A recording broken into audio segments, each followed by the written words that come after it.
கவுண்டம்பாளையம் திருமதி R.D. கனிமொழி. ஐயோ, கனிமொழி கவுண்டம்பாளையத்துல இருந்துன்னு சொல்லி போட்டாங்க. யார் அந்த கனிமொழி? யாரா இருக்கும் அப்படி? அட, இவங்க யாருன்னு நமக்கு தெரியலையா? இவங்க யாருன்னு கண்டுபிடிப்போன்னு ஜோசிக்காரங்க கிட்ட போனனுங்க.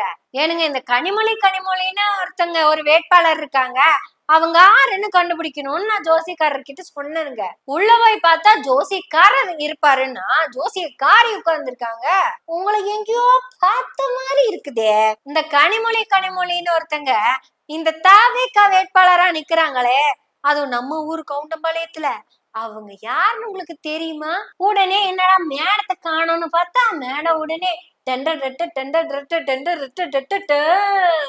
அப்படின்னு எந்திரிச்சு வந்தாங்க. வாக்கணும். அட மேடம், நீங்களா அப்படின்னு ஷாக் ஆயிட்டங்க. அட, வேட்பாளரா இருந்து தெரிஞ்சுக்கலாம் ஜோசியம் பார்க்க வந்தா வேட்பாளரே ஜோசிக்காரரா இருக்கிறது அப்படின்னு நினைச்சதுங்க.